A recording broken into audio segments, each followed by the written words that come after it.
pretty critical of the Eagles this offseason.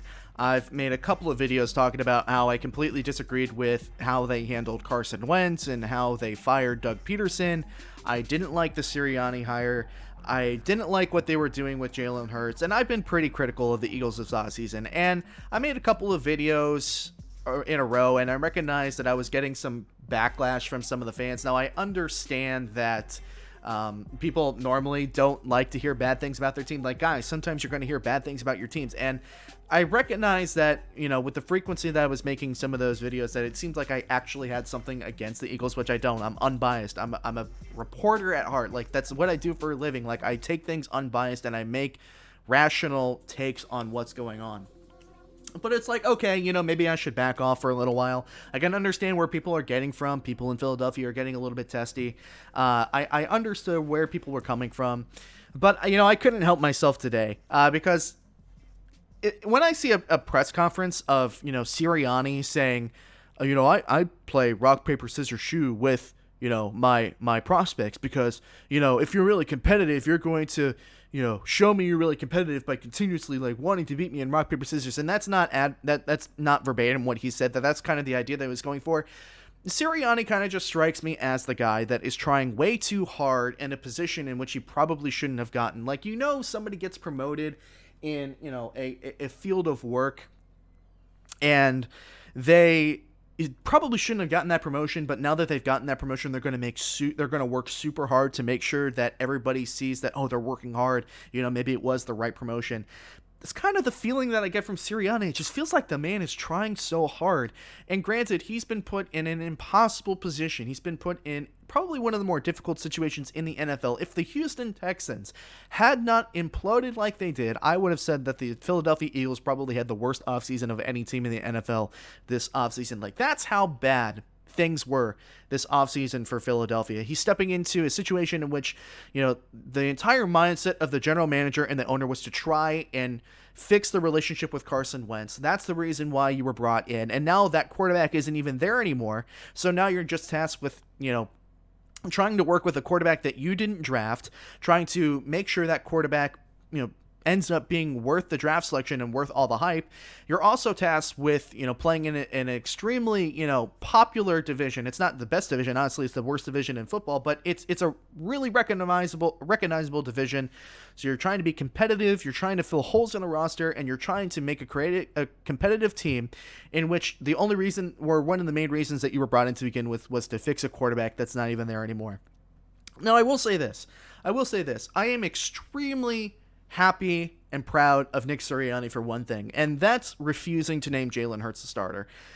And I'll explain why. This is really good, and I will commend Sirianni for doing this because this is something that needed to happen if he's to have any success or chance of success rather in Philadelphia. And it's a small thing, but it's super important. My perception of, how the hire happened between Sirianni and the Eagles is that Lowry and Roseman were looking for somebody that can fix Wentz, but ultimately that they can control and potentially have as a fall guy in case things didn't work out. It's like, how everything fell apart, we just hired the wrong guy kind of thing. If Nick Sirianni is going to have any chance of success, he needs to establish himself as a voice of reason and power within that Eagles organization. He needs to establish himself as a voice of power to say, no, this is my football team. This is the football team that I'm leading. We are going to try and be as competitive as possible.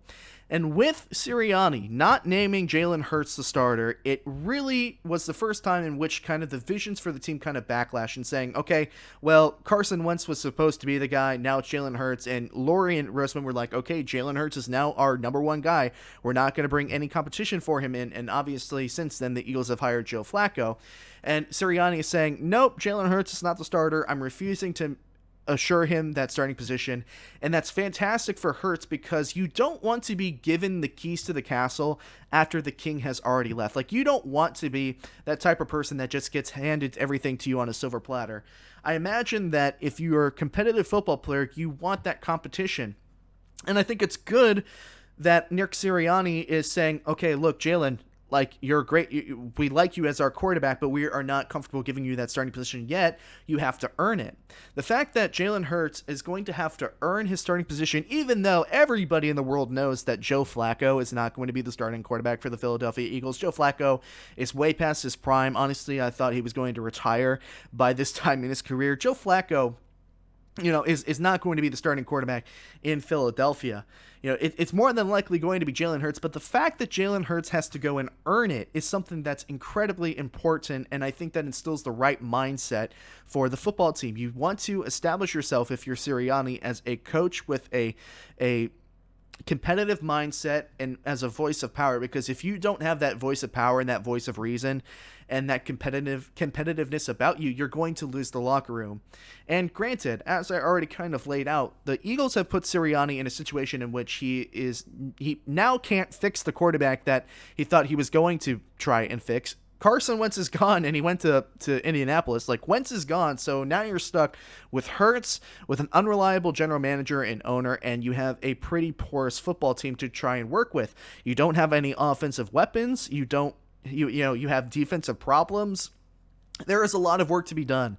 But if Nick Sirianni can establish himself as a voice in that locker room and get the team to buy in, that's a really important thing. So even though it's such a small thing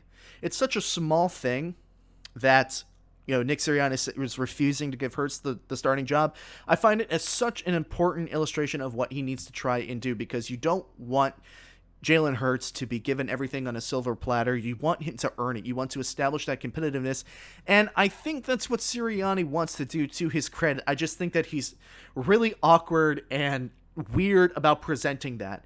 It's like his idea is a good idea. Like, the idea of rock, paper, scissors, shoe with your prospect is saying, okay, I'm trying to see how competitive, this is, but rock, paper, scissors, shoe is a game of chance, right? It's a game of chance. It's rock, paper, scissors, and it comes down to chance. Now, obviously, if you set up something like ping pong, maybe that'd be a better illustration. I just think he tries too hard in that aspect of it to say, okay, I need to show, I'm trying to bring competitiveness. Let me just find an analogy here. Oh, let me just talk about rock, paper, scissors, shoe. Again, as I said at the very beginning, it feels like he's trying too hard in that aspect to prove that he's the right person for the job, instead of, just taking everything, as it is, and doing the small things, which I find to be really good, as in not delivering Jalen Hurts' starting job straight away. So I know that was a little bit convoluted, probably a little bit all over the place. I was just kind of rambling on that one. I wasn't actually planning on talking about the Eagles today, but this was kind of a spur of the moment rant. So let me know what you think. There's not really necessarily a question to ask, but what does Jalen Hurts not being named the starter say about Nick Sirianni to you? Hey folks, thank you so much for listening to this segment from the Hard-Headed Sports Podcast. If you enjoyed this segment, make sure that you drop a like on the video and a comment. It helps me out a bunch. And if you're interested in watching more segments like this from the show after the show has been completed, you should definitely subscribe to the YouTube channel. And if you're interested in listening to the entire show in its full-length entirety, you should listen to the show on Spotify, Apple Podcasts, Google Podcasts, and Anchor. Once again, thank you so much for watching the video. My name is Nick Ryan, and I will see you all again very soon.